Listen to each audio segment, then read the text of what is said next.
Blog Talk Radio. Welcome to Last First Date Radio, featuring interviews with experts in dating, relating, and mating in midlife. And now, here's your host, Sandy Weiner. Hello, everybody, and welcome to Last First Date Radio, the place to be for creating healthy, lasting relationships, especially in midlife, because life is not over at 40, 50, 60, and beyond. And really, that's a great segue to the person I'm going to be speaking with today, because she believes in having your most amazing life after 50. Her name is Cathy Mines. She is an author, and she calls herself a woman of joy, interested and interesting. So we're going to have a lot of fun today. And before I bring Cathy on, I just want to say that I feel like I was born again after 50. I was getting divorced and looking for a way to play a bigger game. And as a result, I left a career in art, in painting furniture and doing all kinds of art my whole life, and being everybody else's supporting role, the person who supported my ex-husband in his career, to find what really lit me up. And what lit me up was life coaching. I became certified, and then I became a dating coach for women over 40 because I didn't want them to make the same mistakes that I had made my whole life. And I wanted to have them know what was possible, like having real toe-curling love is possible. But first we have to value ourselves. We have to love ourselves enough to play bigger, to speak up more powerfully, and to stand up for the things that matter most to us. And in short, I call this being a woman of value. And every week I bring you a tip on how to become that woman of value. This week's tip is forgive yourself and others. This took me a very long time, but I used to hold on to anger and think that it was righteous to be angry at somebody who did me wrong. But the truth is, and somebody once pointed this out to me, it's like drinking poison and hoping the other person dies. It hurts us if we just keep holding on to anger at somebody who hurt us. So it's not condoning, it's not saying what you did was okay, but it's just saying, I'm going to move on. I'm not going to let this hold me back. And also learning to have compassion for the person who did you wrong, because they're usually hurting themselves. So what's one step you can do today to forgive yourself and forgive other people? So don't forget the yourself part, because we often beat ourselves up like crazy. And enough of that already. So before I bring on Cathy and her fun segment, I also wanted to invite any woman over 40 who is single or in a relationship and would like to be part of an incredibly supportive community where no man-bashing is allowed. Come and join us over at Your Last First Date on Facebook. It's called Your Last First Date. And so many women have come to my group from this podcast. So thank you to all the women who've joined us, and let everybody know this is an amazing group. It's highly monitored by 8 amazing monitors, and the conversation is just not just juicy and wonderful, but we don't allow it to go off the rails, which is very different from a lot of other groups. So if you want a safer space to really explore who you are after 40, as you're looking for your true love and your last first date, come and join us at Your Last First Date. And now for my amazing guest today, Cathy Mines. It's her passion to inspire a love your life attitude through yoga and meditation and through intimate speaking engagements. She's the director of wellness at Reach Yoga and the founder of the United Hearts of Allies Project. She's passionately living her third act, and she's loving her life's work in Toronto, Canada. She's a certified yoga instructor, and she's a graduate of the Transformational Arts College Spiritual Psychotherapy Program and a delegate at the Resonance Academy. These sound like amazing places. She also received a Certified Peace Ambassador certification, and that was one of her greatest achievements. So join me now for episode 342, Enthusiasm for Life and Love After 50, the 8 Sacred Responsibilities. Welcome, Cathy. Hello, Sandy. Wow. Hi, good to be with you today. Be with you in spite of your giant snowstorm. Isn't that hilarious? Of all days, I know.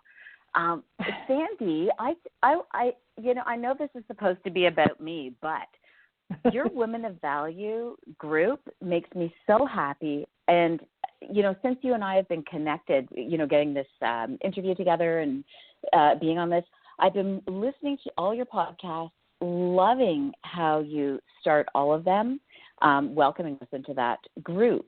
And I really feel that these are sister communities all over the world that we can all be tapped into. And I just really want to point out and honor how fired up I get to know about this community you have. It's fantastic.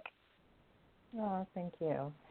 I think we are missing community so much in this crazy world we live in today. And I just was talking to a man that I met, and he was saying that we were talking about religion, organized religion, and so many people are moving away from religion. But one of the things that religion did so beautifully is to bring people together in community.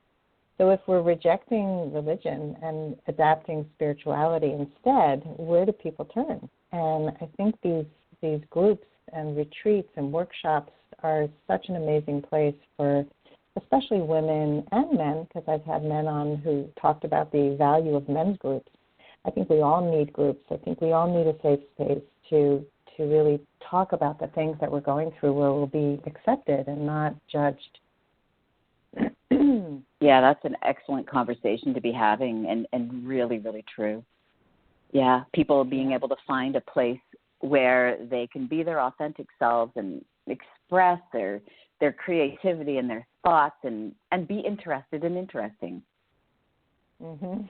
Yeah, I love that. Yeah. I once saw a guy's profile online who said that. It was the first time I saw that. I'm interested and interesting. And I thought, we all should aim to be both, right? It's good to be curious and open, but also live your best life. So let's talk about that part, the juicy part of life after 50. And you call it sacred responsibility. So define that. I know some people had a problem with the word responsibility, I think you said in your book. So talk about the sacred responsibility and why you have 8 of them. Yeah, well, okay, we'll break it down. What I say is a sacred responsibility is a highly valued course of action towards personal happiness that is regarded with reverence, a moral obligation to respond to life in ways that increase our life force and vitality. So that is what I've decided. I've defined sacred responsibility as as I was creating the book, because what really mattered to me is figuring out that we now know we're living 25 to 30 years longer than the people that have walked before us have lived, which is being gifted a full adult life, really. And now, if I want to live my life having the most joy, the most well-lived life I can, I know that I want to walk towards happiness. And within that, I want to take responsibility for it. Within that, I want to take sacred responsibility. And true, people get, they cringe at the word responsibility because people are tired, extended themselves. I don't know what has happened somewhere between all of our abilities to be able to communicate. It's overwhelmed people. There's just so many people, places, and things to be going to and connecting with that when they hear responsibility, it kind of freaks them out. And I really want to reestablish that enthusiasm for taking responsibility in your life. Be responsible for your happiness. Walk towards those things. And just get excited, get fired up about it. That's really the first step, to get fired up. And this 8 sacred responsibilities, how I chose them, and it's funny. I was going through a whole bunch of old journals. I'm the person that I actually have a girlfriend's daughter that I'm going to pass my journals down to when I die, because I think my notes are all so much fun and great. And I noticed for years and years and years, I've been making notes about sacred responsibility, and I was looking at them on the weekend and how they've kind of morphed. So I don't really know, in the end, how I decided that these were the 8 sacred responsibilities that mattered most to me. But I've gotten here, and it's been a process.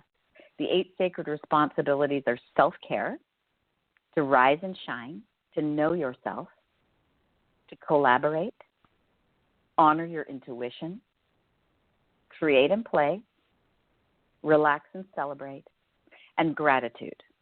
And gratitude, because without that, none of the other sacred responsibilities will really hold. We want to have gratitude. Absolutely. I love them. And I think, the word responsibility can sound like get your panties up in a knot, but I was just talking to my son about this, that taking responsibility for our emotions, for example, it's maturity. It's also not dumping that on somebody else. So like you freak out because you're tired. You take it out on somebody else. And you say, well, I was tired. That's not responsible. It could happen, but it's not responsible to make an excuse about it. It's responsible to apologize, and it's responsible to then practice self-care, which is what you're all about. So let's get into it. I'm making a list for the show notes, but let's start with self-care. And why did you start there? Well, I do think that it's the best place because it actually gets us to turn inward. I mean, of course, it's self. It's about self, and care is definitely something loving to do for yourself. It also people do kind of get into a thing much like responsibility. I don't have time for self-care, so I know there's that element there. But we really do need to start with caring for ourselves. And the first place that I really encourage people to start is beginning to honor what they do already. So as soon as people hear self-care, they think, oh, my gosh, I'm so busy. Where am I going to fit this in? And I look to remind people to start honoring what you're doing. You get up in the morning and you wash your face and you brush your teeth. Let that be a ritual of beauty. So switch it up. It is not just a quick activity to move you along anymore. This is the place you're going to take 5 minutes to wash your face and brush your teeth. 5 minutes is an incredible time to honor yourself. If we honored ourselves 5 minutes a day, we are going to shift our attitude towards even how busy we think our schedules are. If we take that time, washing our face, brushing our teeth, and there's all those adorable things that you see online. People are like looking in the mirror going, I am great. I'm going to have a good day. There's all of those fun things to be doing. But if you break it down to the most simple thing, that you're going to get up and wash your face and brush your teeth and present yourself for the day, turn that into something you do with reverence and start to say, this is my self-care and I love myself. And then we start to kind of switch up our mindset that we don't have time for self-care. Because we do put it onto things like if we're not going off to the spa for the weekend, we must not have time for self-care. If we're not taking 3 yoga classes a week, I don't have time for self-care. And in the book, I really try to encourage us all to begin to honor the things we do already. When we drink water, right? Like sipping that water, my goodness, our bodies respond like all our electricity starts getting back in line, and we feel fabulous when we drink water. It clears our mind, all of that. It doesn't have to be something that's, I don't know, almost like, an afterthought. We're not an afterthought. And everything that we are doing to move ourselves throughout our day is actually self-care. We've just kind of forgotten to honor those first simple things. Our breathing. You wake up in the morning and you kind of take a big breath and you stretch a bit. I consider that a little mini yoga practice. You're breathing and stretching right in your bed. Honor that. Honor what you're already doing to start. Yeah, I love that. That's my, my first, piece I want to say about self-care. And really, we're gently building resilience. It's hard for us to shift into self-care because we've got friends and family and responsibilities and things that we have really used our time to cultivate all of that support that we want to give. And it's easy to think, well, if I turn to self-care, I'm not, having more time for these, all my family and everybody that I'm looking after. And actually it's starting to build resilience so that indeed you feel well rested. You feel happy.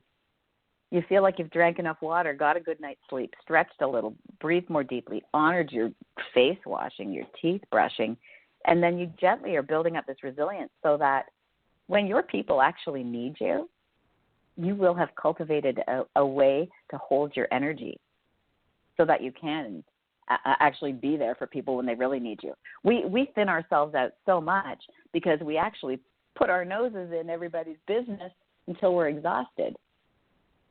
And if we did a little bit of our own self-care, a little self-honor, we would end up having more energy for them in the end. Does that make sense?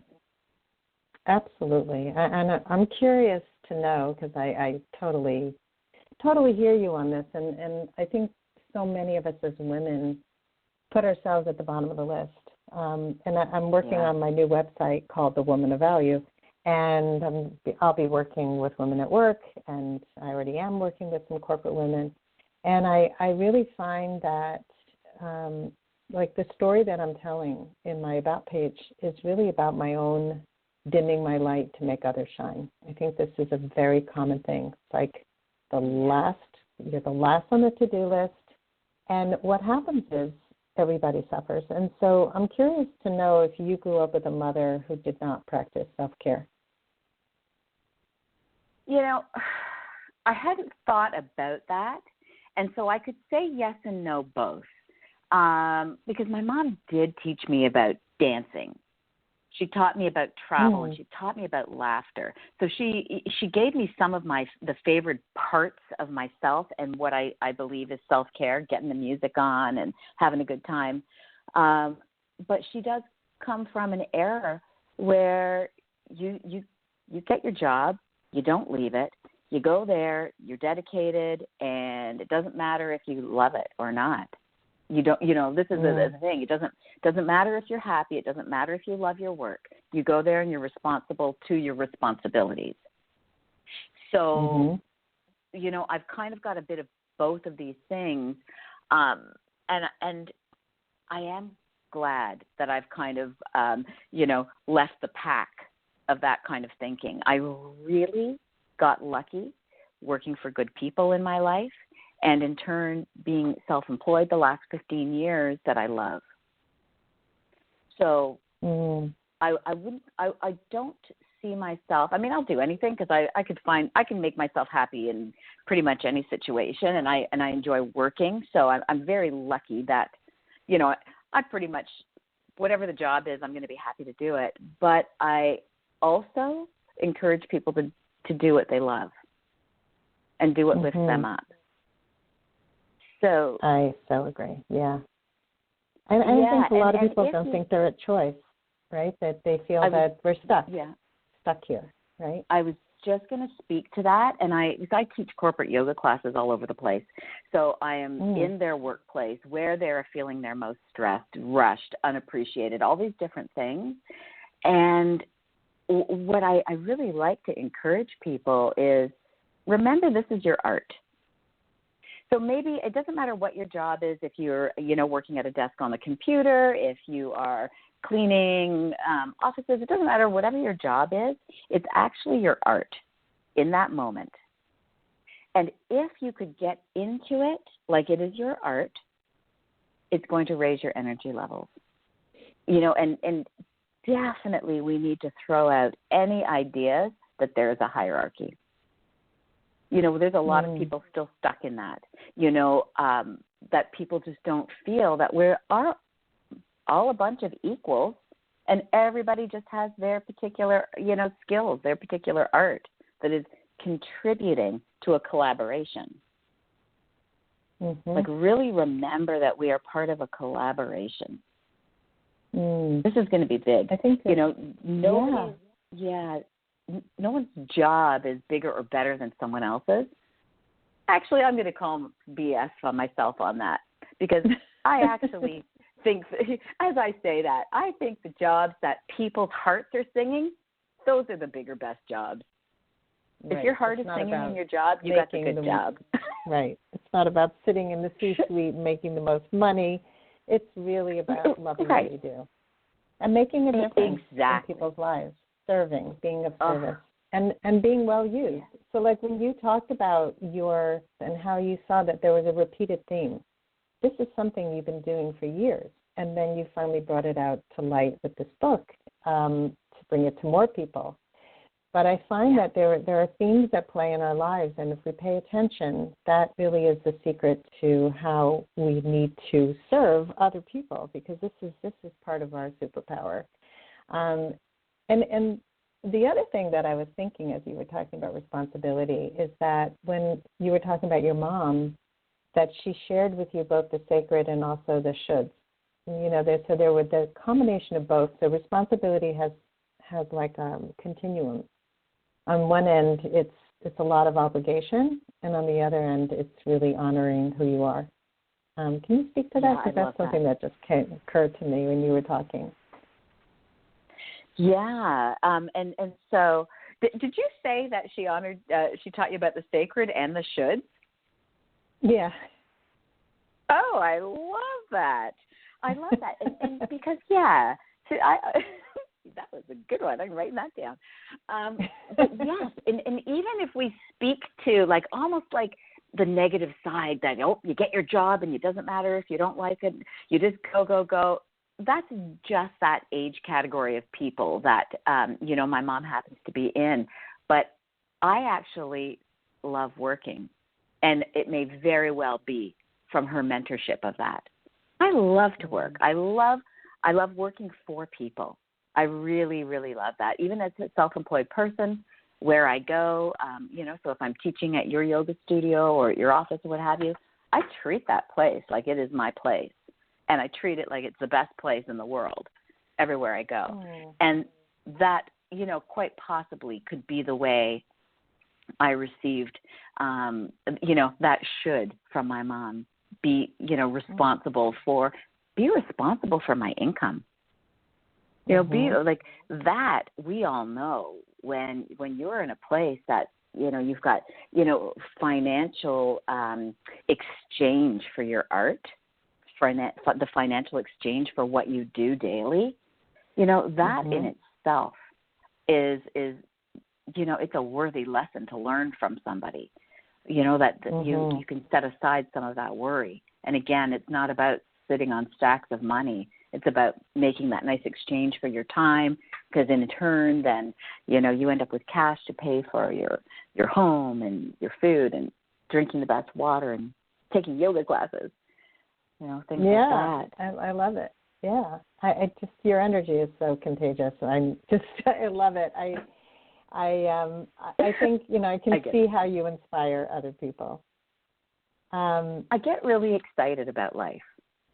Yeah, and that you're turned on and tuned in. And I think that's such a great goal for everybody listening, is to really just, it's not rocket science. What you're teaching is really to look within what we already have. And so I want to talk about play for a minute, because that's something that used to come up a lot with my clients when we would do the wheel of life and look at all the different parts of our lives and see how bumpy our wheels were. How are we living into each of the sections of our life? And the one section for recreation and play, or fun and recreation, they would be like a 2 out of 10. And I'd say, well, how often do you have fun? Oh, yeah, I never go on vacations. I don't take time for it. And it's like that, again, you don't have to go to have a spa day. You don't have to go book a $1 zillion vacation to have fun. So if you can share one way for people to create and play, I would love that. Yeah, I actually have little goosebumps that you chose to pick that. The one thing I want to say right off the bat is you can't get it wrong. This, and I say that because I am that I am that too much woman. When I come over, I've got a guitar, I've got a bag with markers in it, I've got, I'm that person that busts out the art supplies and puts on a crazy song and decides I've made up some dance moves to it. So, I am the too much friend. But I do these things not because I'm so good at dancing or guitar or art. I do them because they're fun. And I know I can't get it wrong. And I say, just if something sparks you, and if that just feels like you just want to do a pencil sketch and some squiggles, I say you need to follow the spark. And if that means there's a good song come on, there's nothing that feels worse in the body than if a good song comes on and you don't even allow yourself to wiggle a little bit. And all of us have been there, because we all go shopping and they play music, and all of a sudden there you are, and it's like, seriously, no one else wants to sing along, right? So we can hold ourselves back from play. And again, starting to see play everywhere you go. Sing in the car. It doesn't matter if you know all the words, make the sounds, right? Hum along, move your body, play wrong, And within play, and for everyone, we're talking, because my book is to fiery and fabulous women over 50, but it applies to men, of course.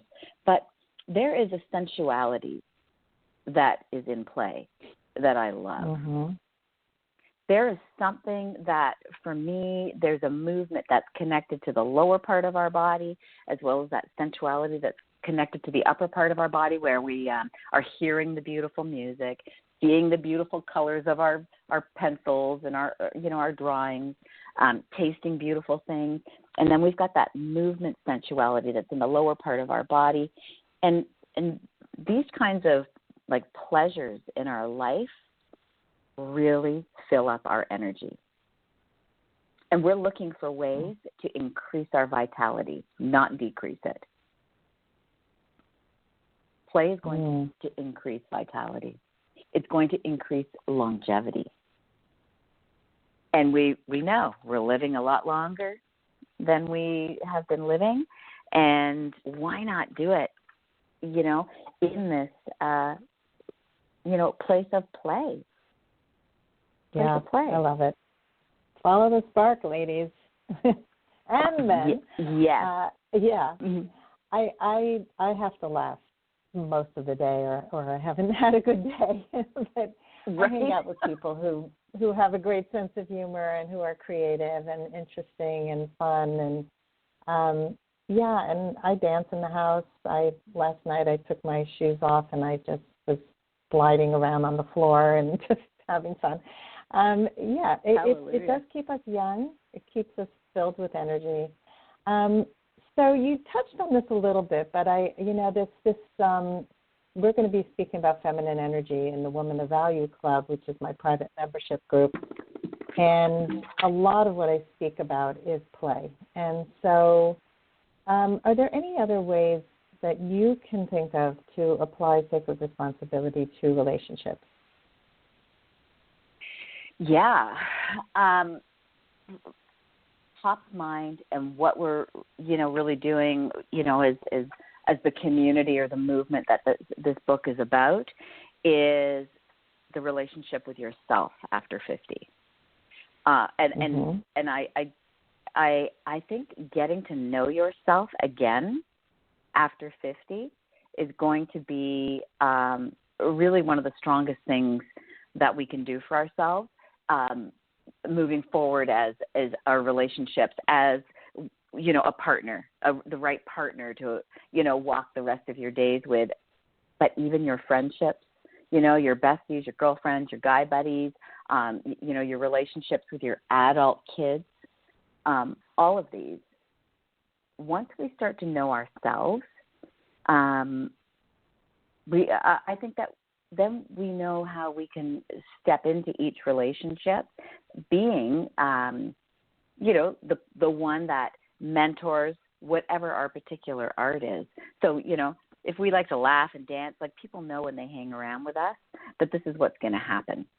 And getting to know your authenticity again after 50, because we forget it.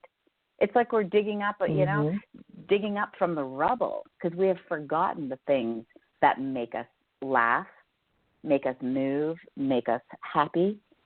We've kind of forgotten it, and so we have to get to know ourselves again.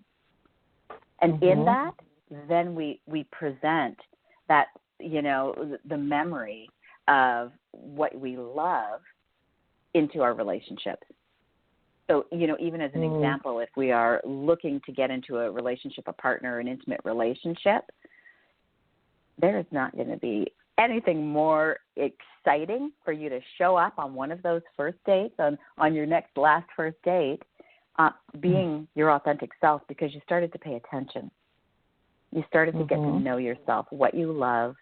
You're starting to rise and shine again for yourself. And showing up and being 100% your authentic self, that's going to, quickly separate the people that will lift you up and light you up from the people that, just don't get you. Right? So, and this, and we don't need everybody to get us. No, that would be boring. But you know what? I would say, with regards to, moving into an intimate relationship over 50, for sure, start to remember who you are and show up as that person, because you want to move forward and be allowed to be yourself at every moment. Like from here on in, we are not dimming our light for anyone anymore. We're allowed to be too loud. We're allowed to be laugh too loud. We're allowed to dance too long. We're allowed to be all of it. And there is plenty of people out there that are going to be getting us and joining us and sharing all their art with us.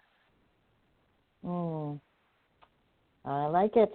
Don't dim your light for anyone anymore. I think, when we get to be over 50, we often just go, okay, we're done with all that, and no more suppressing. And hopefully, I would love to see more. So let's talk about your mission as we end our show today. What would you like to see with women over 50? What is your mission? Well, I would continue to say getting to know themselves. Really get to know you. Like, just remember who you are. And I do want to say that I in the book, I have this daily statement that I think is just, really a good place to point your arrow. And the daily statement is, today I open myself fully to living a sacred life. I call in now the people, places, and things that lift me up, light me up, and hold me up as the accountable, responsible, and authentic woman I am here to be. And so it is. So, I really wish for the sisterhood to trust that each other has your back. Get your gal pals on board with this. Get your gal pals on board with the self-care, with rise and shine. Do the things that you love. Get to know what makes you happy and walk towards that. And again, for the women out there, I say we're gently building resilience as we cultivate joy in our lives. So that indeed, life is going to bring us weird things. We're going to get taken out now and then. But if we start to build resilience by doing the things that make us happy, we won't get taken out like we used to when we didn't make time for ourselves before. When, we chose to, keep putting our nose in everybody else's business. You know what? Adults can pick up their own socks. Adults can put the kettle on too. We don't have to do it all. Keep time for yourself. Keep building your resilience. And just start to enjoy each other. And I even, the thing about going on your last first date, I want to say this again. We don't need an end game. We don't need an end game for any of this. enjoy the moment. Be so excited that you're going to go and make a new friend, first of all. You're going to have some intelligent conversation, some hilarious conversation, some kooky conversation. Be very excited about it. Set any kind of anxiety aside about meeting other people, and let this apply to not just, connecting to an intimate partner, but to new girlfriends, to new guy pals, whatever that is for you. But to treat each interaction with another person like it's the best place you want to be, and it's the best thing you could be doing for yourself. Does that make sense? Yeah, because I think what people mostly do is they come on each date hoping that they're going to find the one. And each date is a disappointment. And, and then they're burnt out because their people aren't what they expected. And so when you come in with an open mind and you come in thinking about what you're going to learn and how the conversation is going to go, and take responsibility for your side of the conversation, like be interested and interesting. And, I have fun dates. My mother said, "Was it worth it?" That's her comment. Was it worth it? And I'm like, it's always worth it. It's worth my time if right? I mean, so you don't just go out with every single person, but I do vet people, and then when I'm on the date, I am there to enjoy. And so, I love it. I love your parting words. This has been an awesome conversation. It's such a necessary conversation, Cathy, and I love that you're doing this work, and I would love for you to share how people can reach you and buy your book. Sure. So my website is reachyogalifestyle.ca. So like reach for the stars, reachyogalifestyle.ca. So you can find me there. My book is on Amazon. You could always order it from me, and I can pop it in the mail too. So there's those options. But if you go on to reachyogalifestyle.ca, there's a place where I've got the sacred portal for joining in on these kinds of conversations behind the scenes for people that are, kind of have read the book or are into it. If you join that, automatically it's going to send you a 35-page document that has all these beautiful exercises. So it's a freebie. The exercises that are in the book, I turn them into their own document, and if you pop on there and register for the Sacred Portal, you will get that, including a bunch of recordings of the exercises too. And then, you know what? You can get your little goodies, and you can unsubscribe. That's okay by me. Get your treats and go. I love it. You're giving them permission. Yeah, because that's always a weird thing too, right? You only get the treats if you sign up and say, take your treats and go. I love you no matter what. I want you to have them. and I will see you in the Women of Value group, Sandy. Oh, my gosh, I love it. I just lost you. Oh, am I back? Yep. You're back. I don't know what happened. You'll see me in what? In your Women of Value group. I'm very excited about participating. Great. So it's called Your Last First Date. The Women of Value is a different group. I have two groups. Your Last First Date group is a free group. You can go to both. So Your Last First Date is free, and the Women of Value Club is a membership program that's very inexpensive and is much deeper with exercises and much more of me. But you're welcome to both, and you're welcome to come and to go. No obligation to stay. This is great. It's great. I would love to really have you lovely there. Chatting with you. You too. Thank you so much for coming on the show. All right. Thank you, Cathy, and thanks everybody for listening today. And ladies, if you are struggling to find a quality man, dating does not have to be so stressful. It doesn't have to feel like hard work. You can do what Cathy said and enjoy every date and just have fun. And if you want to learn more about what it would be like to get unstuck, I invite you to a complimentary love breakthrough session with me. In that session, I will help you to uncover the unconscious gaps, the things that you can't see that are keeping you from having the love that you want. And I will help you with a customized step-by-step blueprint to achieve your love goal, whether it's to be in a long-term partnership or get engaged or married. So grab a spot with me right away before my coaching practice is filled up, and you can get a free half-hour breakthrough session at lastfirstdate.com/breakthrough. That's lastfirstdate.com/breakthrough. And that is if you are serious about doing it now, not in 5 years, not when the kids are older, not when your job is done, but you really want to make love a priority. I would love to talk to you. So thanks again for listening today, and don't forget to rate and review our show over at iTunes. Thank you again, Cathy, and I hope everybody goes on their last first date very soon. Have a great day. Thank you.